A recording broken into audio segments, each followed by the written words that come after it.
States. His mission was still to raise money for a vocational school in Jamaica.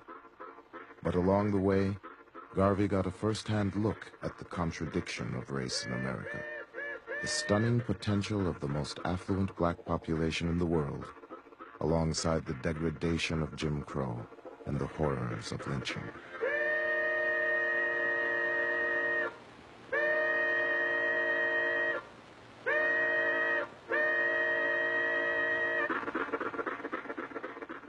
When we'd walk along the plank walks, they didn't have sidewalks here in New Orleans at that time, but you'd walk along the plank walk. But if a white person came along, no matter who it was, a white child, a white man, a white woman, if they came along, you had to get off the plank walk and stand in the mud until they passed. You was oppressed and depressed and disgusted that you were born in the wrong race of people because of your color. Whatever was left, that's what you got. Only what was left. And we were at the lowest ebb at that time. The black people was.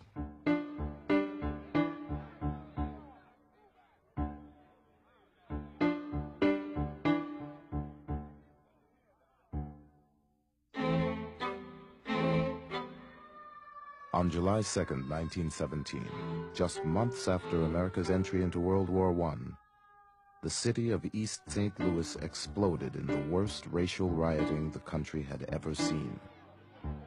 39 whites and hundreds of African Americans were killed.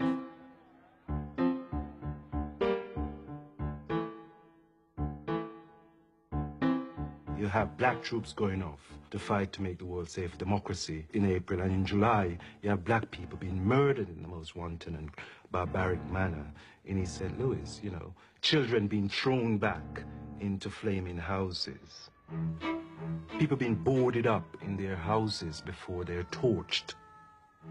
So even by American standards, East St. Louis was a horror.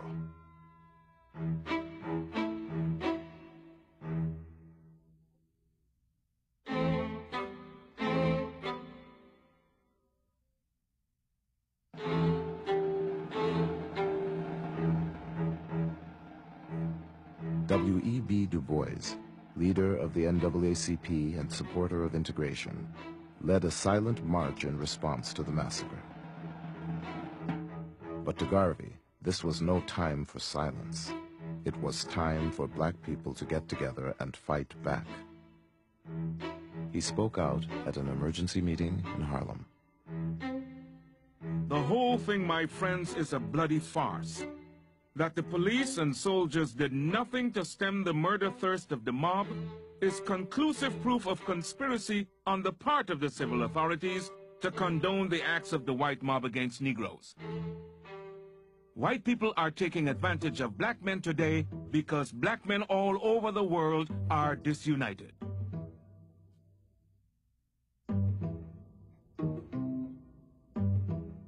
It is that speech that marks the turning point of Garvey away from Jamaica, away from a preoccupation with matters related to the West Indies. And now he's not looking for support for what he is hoping to accomplish in the West Indies, but rather he is now sucked into the vortex of American race relations. Garvey is deeply suspicious of the efforts of white liberals and of their black peers to bring about the integration of blacks in the United States. He, as a matter of fact, doesn't believe that it's possible. He does not believe that white people can represent the best interest of black people. Garvey opened the first American division of the UNIA in September of 1917. Just as he had in Jamaica, Garvey distinguished himself by calling established black leaders weak and self-serving. Even though I had a great deal of admiration for W.B. Du Bois and A. Philip Randolph and other black leaders of the time, I thought that their approach to our problems was too doggone tame, and that we needed to have that attitude of Marcus Garvey, that stand up on your feet and be ready to defend your manhood at all times. And all of a sudden, this golden voice from the Caribbean came and stood on the corners in Harlem and began to talk about self-esteem, holding up your backbone, you know, no wishbones. And Mr. Garvey gave them hope that there was a dream for black people. Garvey told black Americans that their history did not begin with slavery. Africa's glorious past was also theirs to claim, he said, and people who had once done great things could do them again. Garvey's message was revolutionary because at that time, it told black people that they had to unite. They had to come together as one and believe in their roots, that they came from something greater than they were told. To begin with, Africa was called the Dark Continent. And the pictures that we got of Africa in those days were cannibals running around in the jungles, putting people in pots. Garvey changed all of that. I am the equal of any white man. I want you to feel the same way. We have come now to the turning point of the Negro, where we have changed from the old cringing weakling and transformed into full-grown men demanding our portion as men. He left the impression that the only way there could be a difference in the way black people of African descent could be treated would be for them to have a powerful nation of their own. Garvey toured the country again, this time initiating UNIA branches in big cities and small towns. Sunday meetings of the UNIA soon attracted thousands. A Garvey meeting was a day-long family affair, half political rally and half religious revival. The first time I went to a Garvey meeting was a Sunday afternoon in November of 1919.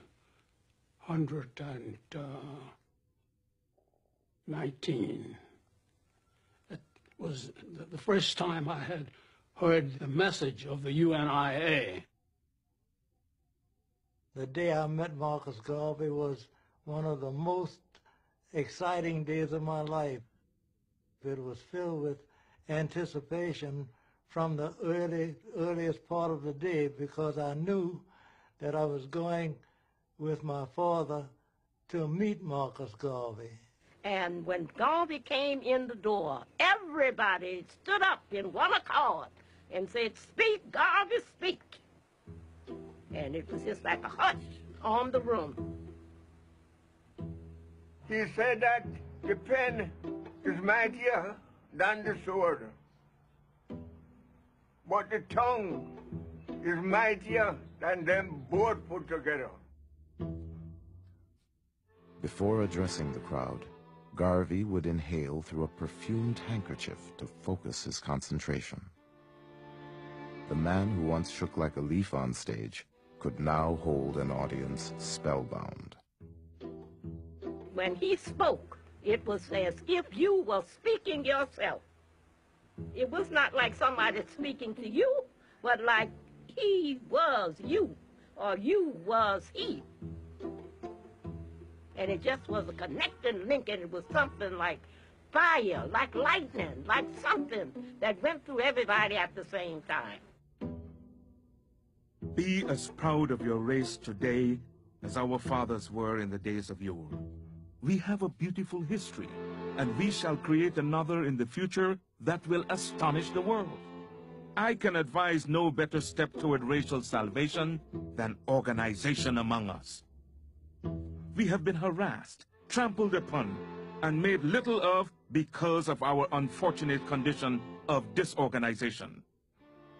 Our racial program of today is a united, emancipated, and improved people.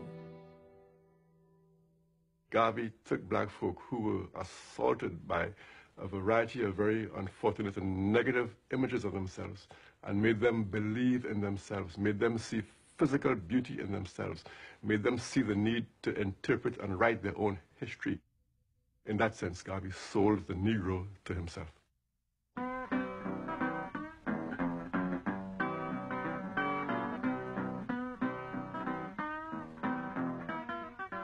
With 35 cents, a photograph, and a pledge to support Garvey's nation-building program, any person of African descent could join the Universal Negro Improvement Association. I saw the light, I saw the light, Mona, I saw the light, I saw the light. Garvey's genius was to transform cooks, maids, and workmen with the pride that comes with a title and a uniform. Always think yourself a perfect being, he wrote, and be satisfied with yourself. You would almost see them metamorph into something else. You would see it. They'd suddenly get very tall. Because the smallest man in the uniform still looked like a giant. I can tell you that from experience. They were gorgeous. The black men were gorgeous.